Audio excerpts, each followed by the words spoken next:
नमस्कार सभी को। स्वागत है आपका हमारे चैनल संकल्प सफलता पर। मैं वंदना पांडे आप सभी को आज के इस वीडियो में कल की डेट में 13 नवंबर 2020 को जो हिंदी का पेपर हुआ था उस पर डिस्कस करने वाली हूँ। आपने थंबनेल देख लिया होगा, स्मृति आधारित प्रश्न है और जितने ज़्यादा प्रश्न कहीं से भी इकट्ठा हो पाए हैं उनको लिया है मैंने। और सबसे पहले तो आप सभी को दिवाली के इस पावन पर्व की हार्दिक शुभकामनाएं। उम्मीद करती हूँ कि आप सभी की दिवाली मंगलमय हो और प्रार्थना भी करती हूँ कि आप सबकी दिवाली आपके लिए नेट जेआरएफ जो भी आपका सपना रहा हो उसे लेकर के आए। क्योंकि पेपर तो आपने कर लिया है लेकिन बहुत सारे डाउट होते हैं मन में, तो प्रश्न अगर मिल जाते हैं, क्योंकि ऑनलाइन एग्ज़ाम होता है, बुकलेट मिलती नहीं है। ऑनलाइन एग्ज़ाम के प्रश्न जो हैं वो तुरंत अवेलेबल नहीं हो पाते, तो स्मृति आधारित ही होते हैं। तो सभी से निवेदन है कि अगर आप लोगों को इन प्रश्नों के सिवा भी कोई प्रश्न याद हैं तो उन्हें लाइव चैट में या कमेंट बॉक्स में ज़रूर लिखें, जिससे कि नेक्स्ट वीडियो में आपको ज़्यादा से ज़्यादा क्वेश्चन दिए जा सकें। तो शुरू करते हैं हमारी वीडियो को, जो कि पहला प्रश्न पूछा गया था। पहला प्रश्न क्या पूछा गया था, देखिए ये प्रथम पाली का प्रश्न है, यानी कि प्रथम पाली में ये प्रश्न पूछे गए थे और मैंने शुरुआत में ही बता दिया कि ये जो है आपके स्मृति आधारित प्रश्न हैं। स्मृति आधारित यानी कि पूर्णतः सत्य मतलब नहीं है, क्योंकि विकल्प भी सही से नहीं याद है, सिर्फ प्रश्न याद है। किसी किसी में विकल्प याद है तो प्रश्न नहीं याद है। तो इस तरह से प्रश्न है, और लेकिन मैंने इनका समायोजन करने की कोशिश की है कि आपको आपके हूबहू प्रश्न मिल जाए जिस तरह से आपको पेपर में देखने को मिले थे। तो नेट हिंदी 13 नवंबर 2020 जो कि कल हुआ था, प्रथम पाली का पेपर है ये। इसमें पहला प्रश्न पूछा गया था तमस नाटक के पात्र। तमस नाटक के पात्र और कुछ ऑप्शन दिए गए थे, जिनमें से कुछ ऑप्शन तो याद आ रहे हैं, कुछ नहीं भी याद आ रहे हैं। लेकिन अब क्योंकि दो चीज़ें यानी कि जो सही टिक किया गया था उसके आधार पर अगर आपने जो भी टिक किया होगा इनमें से अगर कोई रहा होगा तो आप अपना उत्तर सही मान लीजिएगा। नत्थू बख्शी जी, अजीज, मास्टर रामदास, मेहता, अजीत सिंह, देसराज, शंकर, कश्मीरी लाल, जर्नैल, देवदत्त, लीजा। देखिए लीजा तो उसमें ऑप्शन में दिया था, रिचर्ड दिया था। तो अगर इन दोनों को आपने टिक किया होगा तो आपका उत्तर सही होगा। ऑप्शन कौन सा है ये नहीं ध्यान है, क्योंकि प्रश्न भेजने वालों को भी ये ध्यान नहीं रहता है, बस केवल इतना ध्यान रहा कि इसके पात्र पूछे गए थे जिसमें कि लीजा और रिचर्ड थे। तो अगर इन दोनों को आपने लगाया है तो आपका उत्तर सही होगा। और भी थे हकीम जी, सरदार जी, मौला दाद, हयात बख्श, लक्ष्मी नारायण, लेकिन इनमें से किसी को याद नहीं है कि और कौन कौन से विकल्प में थे। अगला प्रश्न आया था नहुस नाटक के नाटककार कौन है। नहुस नाटक, देखिए अब यहाँ पे नाटक पूछा गया था, वैसे नहुस रचना तो और भी कई लोगों ने लिखी है तो वो तो ध्यान रहता है, लेकिन अब ये क्योंकि नाटक पूछा गया तो और ऑप्शन में भी वो लोग नहीं थे जिनका कि आप लोगों ने पढ़ी होगी, जैसे नहुस नाटक गोपाल चंद गिरधर दास का था, नहुस रचना गे की भी है और नहुस रचना शायद जो है किसी लेखिका की भी है। लेकिन यहाँ पे पूछा गया नाटक, तो ऑप्शन में ब्रजनंदन सहाय थे और ये सही हैं। बहुत लोगों ने रमेश बख्शी भी बताया कि ऑप्शन में थे, ब्रजनंदन सहाय थे, और भी दो जो कि नाम नहीं याद आ रहे हैं। आप समझ सकते हैं मैं क्या कहना चाह रही हूँ कि स्मृति आधारित है। प्रश्न याद हैं, किसी के विकल्प नहीं याद है, किसी के विकल्प याद है तो प्रश्न नहीं याद है। फिलहाल आपको अगर आपने अपना ये पेपर दिया होगा तो आपको जहाँ तक के जितने भी प्रश्न मिलेंगे जो कि यहाँ दिए जा रहे हैं उनके सही उत्तर देने की कोशिश की जा रही है। तो नहुस नाटक के नाटककार पूछा गया था जिसका कि सही उत्तर होगा ब्रजनंदन सहाय। ऑप्शन कौन सा था ये मुझे पता नहीं।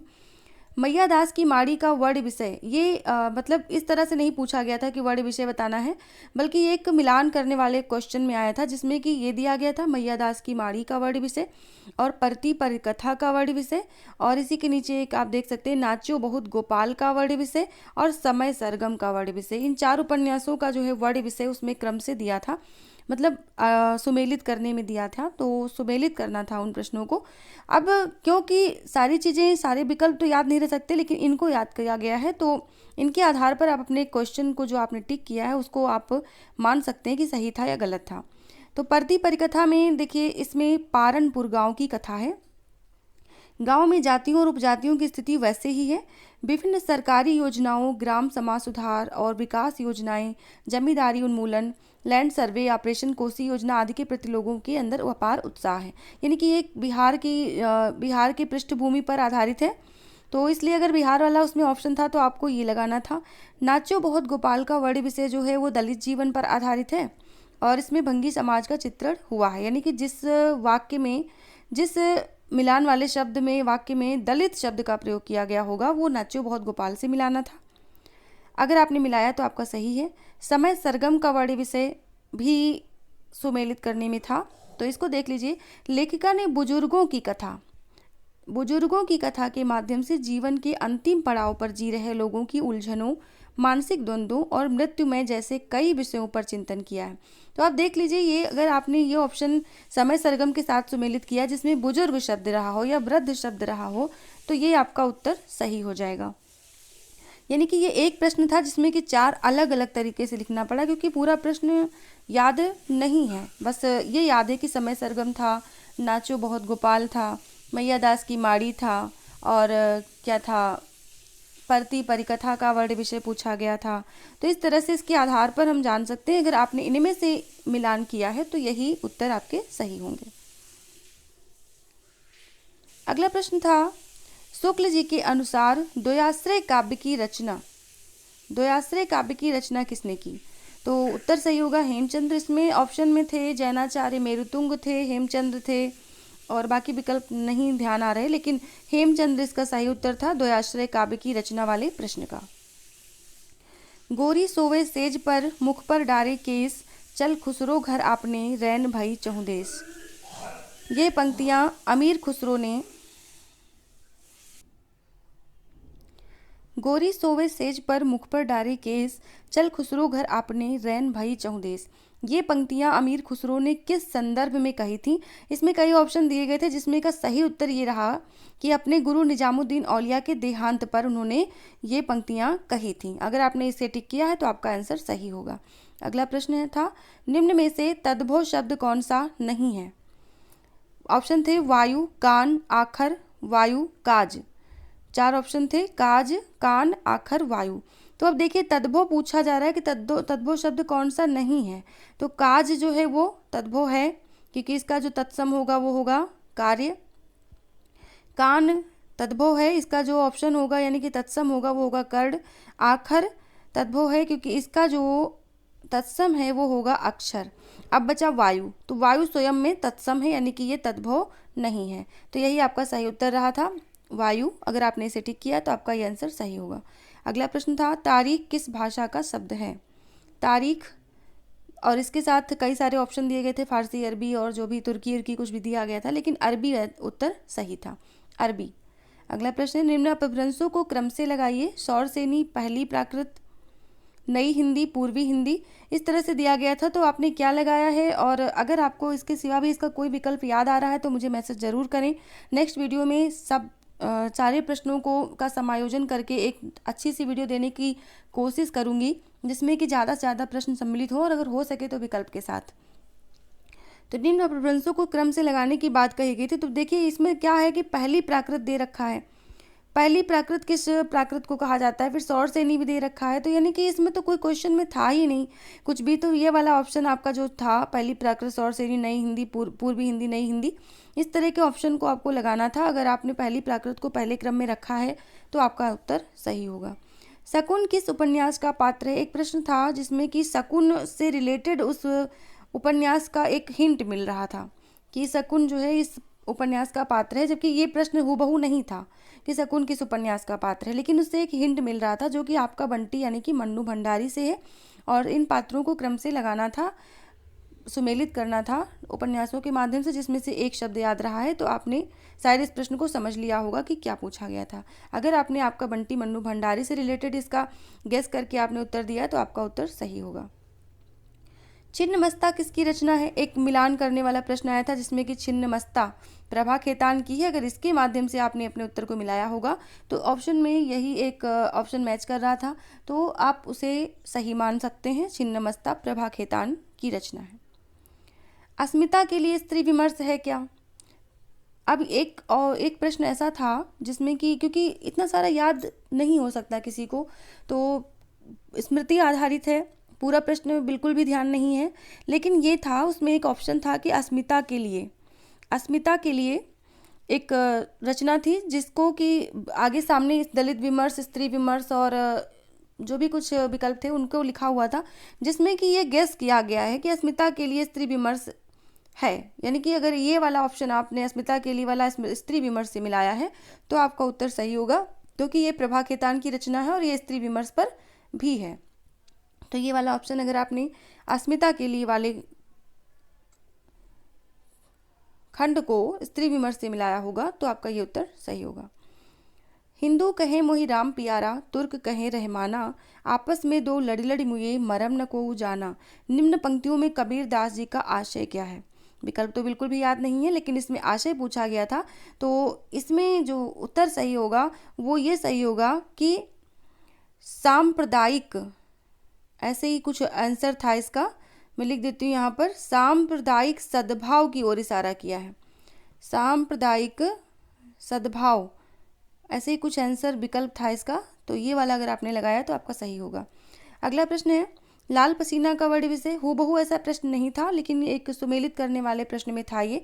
तो इसमें एक शब्द था रक्त रंजित, रक्त रंजित करके एक वर्ड आया था इसमें, जो कि किस उपन्यास से मैच कर रहा था। अगर आपको ये प्रश्न आता है तो आप इसे ज़रूर लिखें, नहीं तो नेक्स्ट वीडियो में मैं कोशिश करती हूँ कि इस रक्त रंजित को ढूंढूं कि ये क्या था। ऐसे ही कुछ था, लेकिन ये लाल पसीना से संबंधित था, इसलिए लाल पसीना का वर्ण विषय यहाँ पर मैंने लिखा हुआ था, जबकि वो ऐसे मैच नहीं करता। अगला प्रश्न था लोकायतन का प्रकाशन वर्ष। अब देखिए इस तरह का प्रश्न नहीं था, ये सुमेलित करने में था। इसमें 4 रचनाएं पूछी गई थी, आप देख सकते हैं, लोकायतन, भारत भारती, आंसू, चित्ररेखा। दूसरे साइड उसके जो है प्रकाशन वर्ष लिखे हुए थे, तो उनको मैच करना था। तो अभी आपको मैं फिलहाल प्रकाशन वर्ष बता देती हूँ, क्योंकि ऑप्शन तो याद नहीं है। प्रकाशन वर्ष ये थे, अगर आपने इनको मैच किया तो आपका उत्तर सही होगा। लोकायतन का प्रकाशन वर्ष 1964 था, भारत भारती का प्रकाशन वर्ष 1912 था, और आंसू का प्रकाशन वर्ष 1925 था। अब इन 3 में से ही आपने कोई ना कोई विकल्प जरूर चुन लिया होगा। चित्ररेखा का प्रकाशन वर्ष मुझे बिल्कुल भी याद नहीं है। तो इन आंसू के प्रकाशन वर्ष 1925 से या भारत भारती 1912 से आपने मैच कर लिया होगा। लगभग सभी का उत्तर ये सही होगा, और भी अगर विकल्प आपको कुछ ध्यान आ रहे हैं तो ज़रूर बताएं। पर्दा कहानी के पात्र पूछे गए थे, जिसमें कि और क्या थे ये नहीं ध्यान है, लेकिन चौधरी पीर बख्श थे। अगर इस वाले कॉलम को आपने, इस वाले विकल्प को सही किया है तो आपका उत्तर सही होगा। एक थी कहानी प्रेमचंद की प्रायश्चित कहानी के पात्र पूछे गए थे, और शायद उसमें ये ऑप्शन नहीं थे, रामू की बहू, कबरी बिल्ली, या थे भी तो मुझे ध्यान नहीं आ रहा फिलहाल, और मुझे ऐसे प्रश्न नहीं भेजे गए किसी के द्वारा। लेकिन प्रेमचंद की प्रायश्चित कहानी के जो पात्र हैं उसमें रामू की बहू मेन थी और कबरी बिल्ली मेन थी। तो अगर आपने इनमें से कोई टिक किया है तो आपका उत्तर सही होगा। अगला प्रश्न था, महावीर प्रसाद द्विवेदी का अनिस्थिरता शब्द को लेकर किससे विवाद हुआ था? विवाद क्या, एक तरह से साहित्यिक चर्चा हुई थी अनिस्थिरता शब्द पर। तो ये प्रश्न था, और इसका सही उत्तर था बाल मुकुंद गुप्त। ये ऑप्शन शायद बी था। अब सीरीज भी उसमें अलग अलग होती है, तो ये नहीं पता कौन सा किस सीरीज का आपका था, लेकिन बाल मुकुंद गुप्त से था। और अगला प्रश्न था, निम्न कहानियों को क्रम से लगाइए। निम्न कहानियों को क्रम से लगाना था। यही सच है, वांगचू, राजा निर्वंशिया, और एक ध्यान नहीं है, लेकिन इन 2 का प्रकाशन वर्ष है 1959, राजा निर्वंशिया 1947। यानी कि राजा निर्वंशिया जो है वो पहले क्रम में रही होगी। तो जिस भी ऑप्शन में आपको राजा निर्वंशिया पहले क्रम में दिखी होगी वही ऑप्शन सही होगा, क्योंकि वांगचू का तो मिल नहीं पा रहा है प्रकाशन वर्ष, और ये भी नहीं पता चल रहा है ये किसकी। फिलहाल भीष्म साहनी दिख रहा है गूगल पर, लेकिन क्योंकि वांचू वांचू करके वो दिखा रहा है, वांगचू नहीं दिखा रहा। तो आपको अगर इसके लेखक पता है या इसका प्रकाशन वर्ष पता है तो मैसेज जरूर करें। मानस का हंस के पात्र कौन है? तो ये प्रश्न था।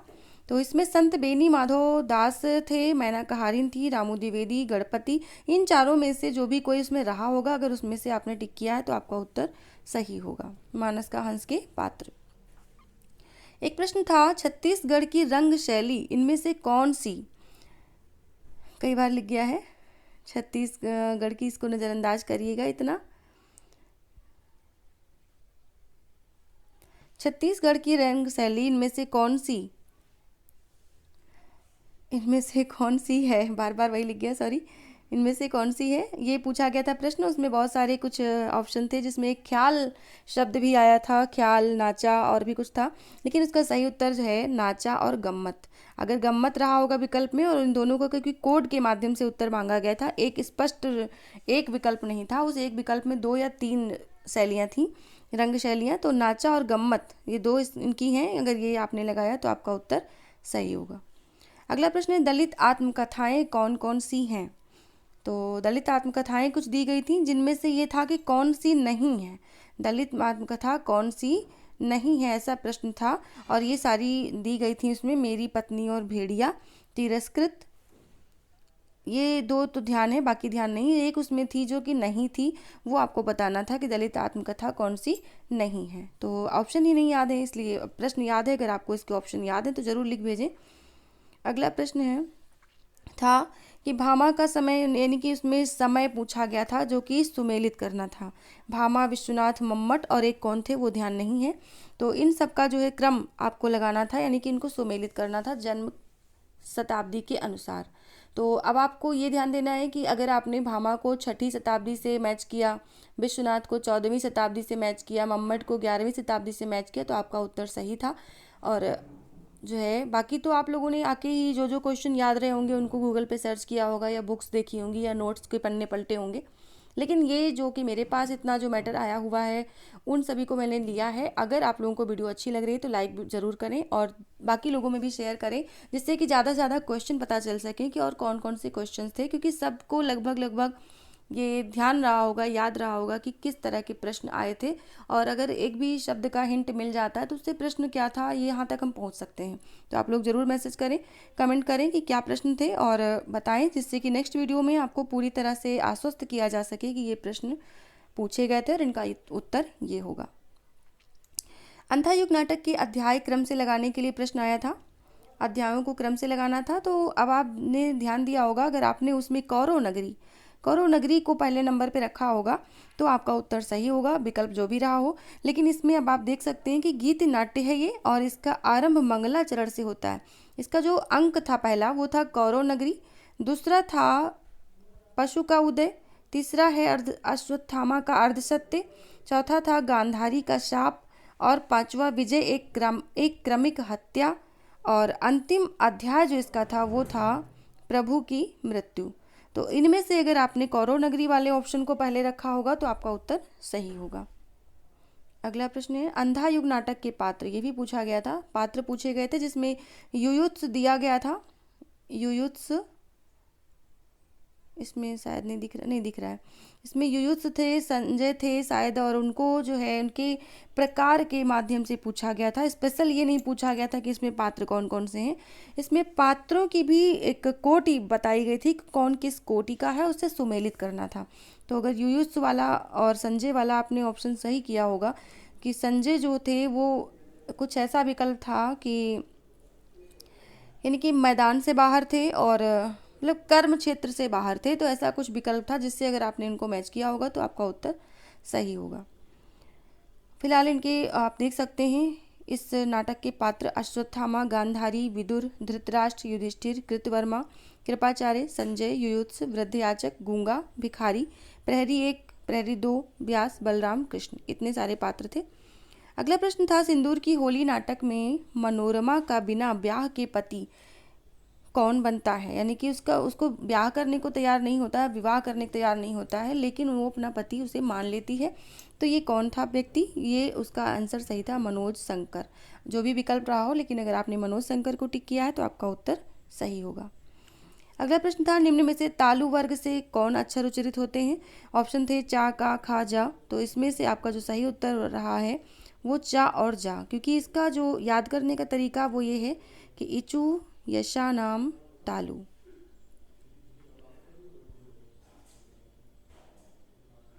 ये था। और देख सकते हैं आप चू का मतलब यहाँ पर क्या होता है, चवर्ग, और चवर्ग का मतलब चा, छा, जा, झा, इया।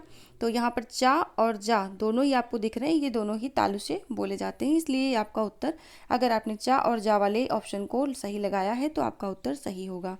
दूसरी चीज़ मैं ये बताना चाहूँगी कि आप लोग जो है अगर मेरी वीडियोज़ अच्छी लग रही है और आपको मेरे पढ़ाने का तरीका ठीक लग रहा है, अगर आप ऑनलाइन बैच लेना चाहते हैं, क्योंकि टीजीटी पीजीटी की वैकेंसी आ चुकी है और साथ ही आप लोगों के पास तैयारी का समय इतना कम बचा है कि अब आपको बिल्कुल भी चुप नहीं बैठना चाहिए। तो सारे जो है काम छोड़ के बस सीधे सीधे एडमिशन लीजिए, पढ़ाई करना शुरू करिए और नोट्स बनाना शुरू करिए, और जो है हमारे बैच से जुड़ सकते हैं। बैच से जुड़ने के लिए आप हमें 9264903635 पर मैसेज कर सकते हैं। टीजीटी हिंदी या पीजीटी हिंदी डाल करके आप मैसेज करें और उसके बाद आपको जानकारी दे दी जाएगी कि किस तरह से आप एडमिशन पा सकते हैं। अगला प्रश्न था, शुक्ल जी के अनुसार जायसी की किस रचना में कयामत का वर्णन है? पद्मावत, आखिरी कलाम, चित्ररेखा और कहरनामा ऐसे विकल्प थे, जिसमें कि आपका उत्तर जो सही था वो था सही आखिरी कलाम। आखिरी कलाम में कयामत का वर्णन है और ये शुक्ल जी ने भी माना है। तो मित्रों, इतने ही प्रश्न थे जो कि ध्यान थे, स्मृति आधारित थे और बाकी लोगों ने जो भेजे हैं उनके आधार पर। और उम्मीद करती हूँ आप लोग भी अपने जो आपको स्मरण में हैं वो सारे प्रश्न कमेंट बॉक्स में या लाइव चैट में लिख के भेजेंगे। तो मैं सभी के प्रश्नों का इंतजार कर रही हूँ। विकल्पों के साथ अगर याद है तो बहुत अच्छी बात है, अगर नहीं याद है तो विकल्प भी अगर ध्यान है किसी प्रश्न का तो उससे प्रश्न बन जाएगा। तो आप इसको ज़रूर कमेंट करें, ज़रूर और इसके अलावा साझा भी करें, बाकी लोगों को शेयर भी करें, जिससे कि ज़्यादा से ज़्यादा प्रश्न हमारे पास आ सकें। तो आप सभी को बहुत बहुत शुभकामनाएं कि आपका प्रश्न जो भी था सही है और आपका पेपर अच्छा हुआ हो। साथ में आप अगर नेट क्वालिफाई करना चाहते थे तो नेट क्वालिफाई हो जाए, अगर जेआरएफ का सपना था तो जेआरएफ आपका कंप्लीट हो जाए। कुल मिला के पेपर जो था वो एवरेज था, जैसे कि पिछली बार आया था, सेम वही पैटर्न था, वही कैटेगरी थी पेपर की। तो मेरिट आप मान के चलिए उससे ज़्यादा ही जानी है।